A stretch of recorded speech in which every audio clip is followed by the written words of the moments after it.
Preste atenção no que está acontecendo agora, porque isso não é um escândalo comum, não é apenas mais uma denúncia que vai desaparecer com o tempo. O que começa a vir à tona envolve dinheiro, fé, poder político e, principalmente, aposentados pobres sendo roubados em silêncio.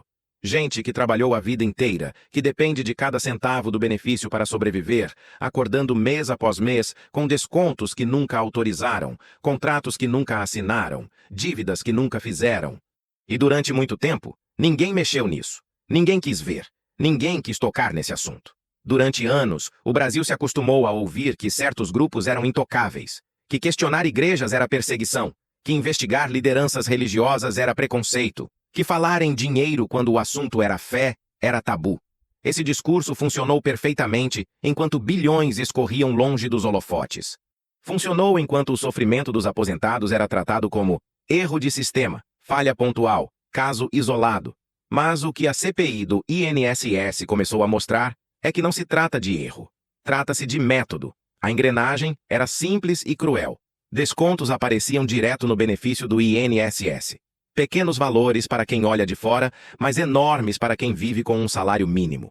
Em muitos casos, os aposentados sequer sabiam que tinham contratado empréstimos consignados.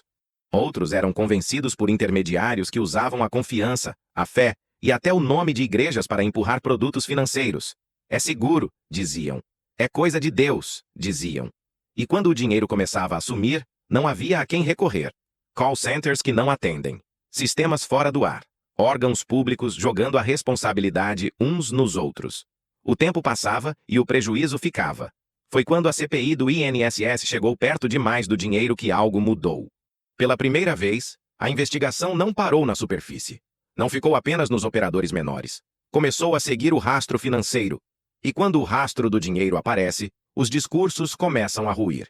Porque números não rezam, contratos não têm fé e transferências bancárias não acreditam em narrativa.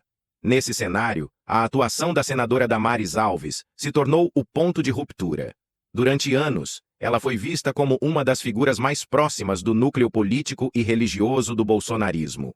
Alguém que ajudava a sustentar a blindagem. Mas, diante do avanço da CPI, ela fez um movimento que ninguém esperava. Passou a confirmar requerimentos, apoiar quebras de sigilo e defender a convocação de líderes religiosos para prestar depoimento. Não foi um gesto simbólico. Foi um recado interno.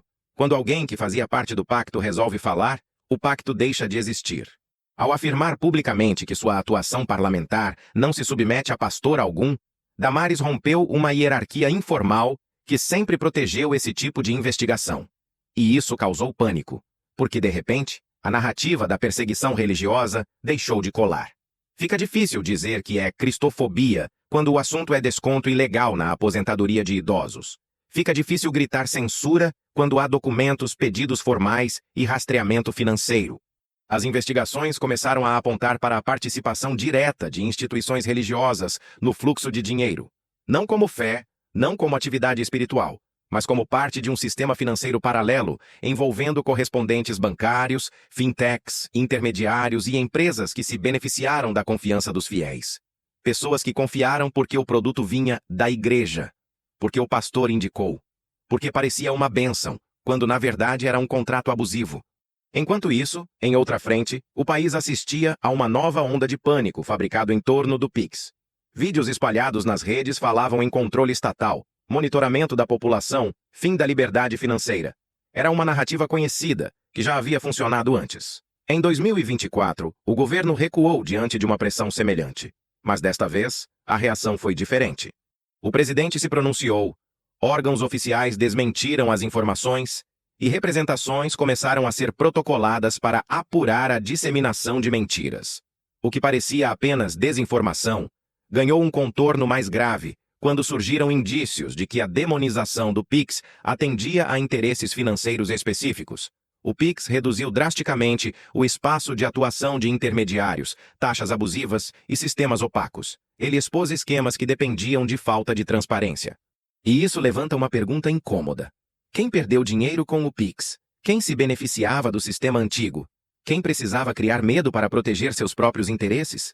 Nesse contexto, o nome de Nicolas Ferreira passou a ser citado não apenas como propagador de fake news, mas como alguém possivelmente ligado a instituições religiosas e financeiras que entraram no radar das investigações. A hipótese levantada não é ideológica, é financeira. Se comprovada, não se trata de opinião política, mas de conflito de interesses e possível proteção de esquemas bilionários. Ao mesmo tempo, outro caso avançava em paralelo e reforçava a sensação de que algo muito maior estava sendo desmontado. A Polícia Federal apreendeu 430 mil reais em dinheiro vivo na casa de Sóstenes Cavalcante, líder do PL na Câmara. A justificativa apresentada por ele não se sustentou diante das datas e documentos. A escritura do imóvel citado como origem do dinheiro só foi formalizada depois da apreensão. Isso colocou o parlamentar no centro de uma investigação que apura desvio de recursos públicos.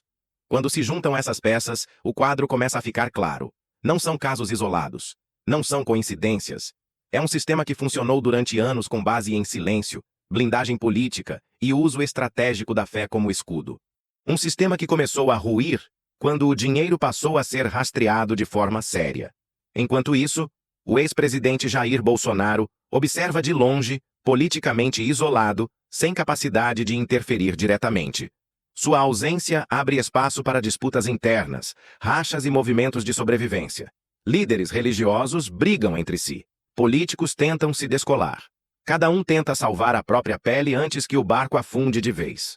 A reação de figuras como Silas Malafaia, que partiram para o ataque verbal contra Damares, revela mais desespero do que força. Porque quem tem controle não grita. Quem grita é quem percebe que perdeu o controle da narrativa. E quando documentos começam a circular, quando quebras de sigilo são analisadas e quando o dinheiro aparece, o discurso deixa de funcionar. O que está em jogo aqui não é religião, não é fé. É poder econômico e político travestido de discurso moral. É o uso da confiança das pessoas para alimentar esquemas que drenaram bilhões de reais dos mais pobres.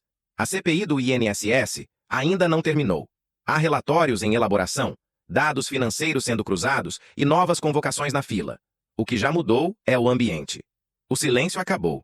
O Brasil já viu esse filme antes. Na Lava Jato também diziam que não daria em nada, que era exagero, que era perseguição. Até que os números apareceram. Agora, o roteiro é diferente. Mas a lógica é a mesma. Siga o dinheiro. E quando o dinheiro é seguido, ele revela alianças que muitos preferiam manter escondidas.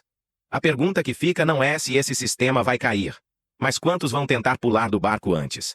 Porque quando a blindagem quebra, ninguém é grande demais para ser investigado. E quando a verdade começa a aparecer, não há discurso religioso, vídeo viral ou fake news capaz de apagá-la. Se essa história te revolta, não é por acaso. Ela envolve gente real, sofrimento real e dinheiro público. Ela mostra como a distração foi usada como estratégia, como o medo foi fabricado para esconder o que realmente importava.